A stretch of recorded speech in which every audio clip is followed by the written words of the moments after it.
Alhamdulillah Bapak Ibu, tentu saja di awal sambutan ini saya ingin mengajak Bapak Ibu untuk mengucapkan atau memanjatkan puji syukur kepada Allah Subhanahu wa taala yang hari ini memberikan banyak nikmat kepada kita. Nikmat waktu luang, nikmat kesempatan, nikmat kesehatan, sehingga kita sama-sama bisa hadir di ruangan ini menghadiri acara sidang senat terbuka Universitas Muhammadiyah Gorontalo dalam rangka wisuda yang ke-17. Saya berterima kasih Pak Rektor diundang hari ini hadir dan bisa berada di tengah Bapak Ibu semua untuk berbagi kebahagiaan dengan semua hadirin yang ada di sini. Bapak Ibu yang saya hormati, di kesempatan yang singkat ini ada beberapa hal yang ingin kami sampaikan.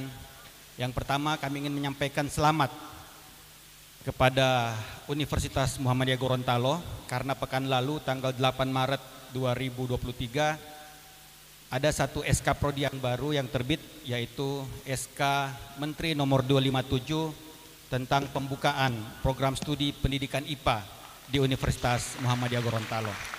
Ya.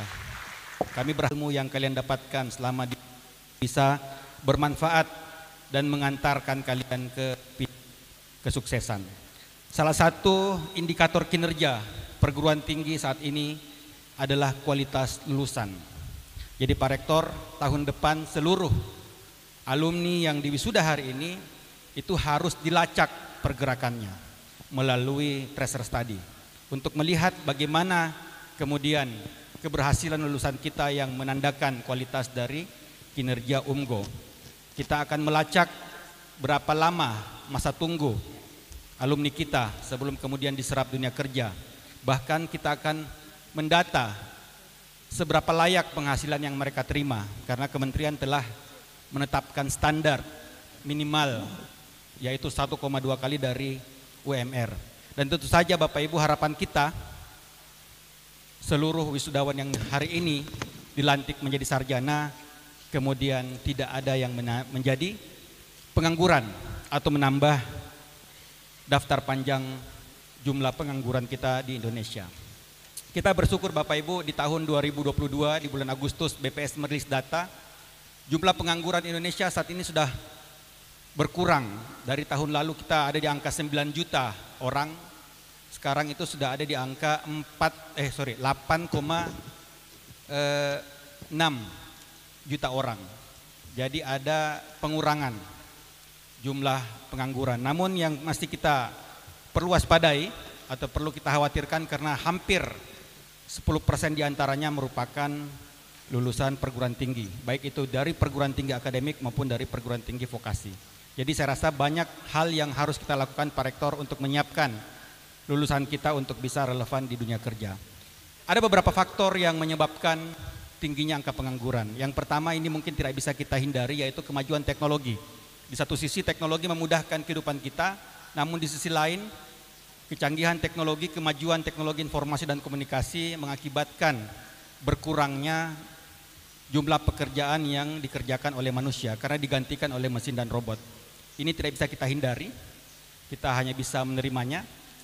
Penyebab kedua, karena memang lapangan pekerjaan yang diciptakan setiap tahun tidak sebanding dengan jumlah lulusan atau sarjana yang dihasilkan oleh perguruan tinggi. Setiap tahun Bapak Ibu ada 1,8 sampai 1,9 juta orang sarjana yang lulus dari perguruan tinggi, dan ini tidak berbanding dengan jumlah lapangan pekerjaan baru yang diciptakan. Apalagi kita baru-baru saja dihantam pandemi yang berakibat cukup signifikan pada kemampuan dunia usaha, dunia industri menyerap tenaga kerja. Namun yang menjadi ironis Bapak Ibu, di alasan yang ketiga tingginya angka pengangguran karena ternyata lulusan kita tidak siap kerja. Perusahaan atau industri masih sulit mencari tenaga kerja yang siap kerja. Ada hasil survei Bapak Ibu, 8 dari 10 perusahaan itu kesulitan mencari pekerja yang kompetensi dan keterampilannya sesuai dengan yang dibutuhkan. Jadi ini masalah yang perlu kita sikapi, dan tentu saja para lulusan perguruan tinggi harus meningkatkan skillnya, kompetensinya. Tidak hanya mengandalkan pemahaman dan pengetahuan yang didapatkan selama kuliah saja. IPK penting, tapi yang saat ini dibutuhkan untuk bisa bersaing di dunia kerja adalah soft skill yang memang menjadi salah satu prasyarat untuk bisa bersaing di dunia saat ini.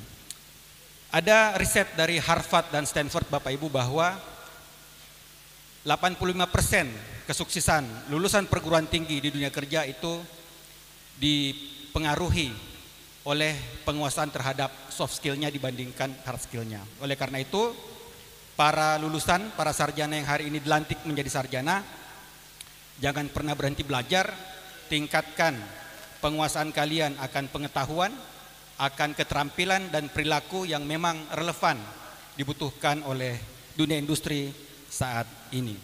Kami di pemerintah Bapak Ibu telah meluncurkan kebijakan MBKM, Merdeka Belajar Kampus Merdeka, sejak awal tahun 2020 untuk memastikan perguruan tinggi memiliki strategi yang tepat untuk menyiapkan tenaga kerjanya siap untuk menembus dunia kerja. Dan alhamdulillah saat ini sudah hampir 500.000 mahasiswa yang berpartisipasi dalam program MBKM, baik yang disiapkan oleh kementerian melalui program flagship maupun yang dilaksanakan secara mandiri oleh perguruan tinggi. Kami berterima kasih kepada Pak Rektor karena UMGO merupakan salah satu perguruan tinggi yang intensif melaksanakan program MBKM secara mandiri. Insya Allah hari Kamis Pak Rektor kita akan berkunjung ke UMGO bersama dengan tim Kampus Merdeka Mandiri dari kementerian untuk berdiskusi terkait hal ini. Sekali lagi yang terakhir yang ingin kami sampaikan bahwa ada hasil survei Bapak Ibu, saat ini mahasiswa atau lulusan yang mengikuti program MBKM itu ternyata masa tunggunya setelah lulus kemudian bekerja itu lebih singkat dan jumlah penghasilannya lebih berlipat dibandingkan mereka yang tidak berpartisipasi pada program MBKM. Jadi ini saya rasa salah satu contoh atau bukti bahwa program MBKM berpengaruh signifikan dalam menyiapkan sumber daya manusia kita untuk bersaing di dunia kerja.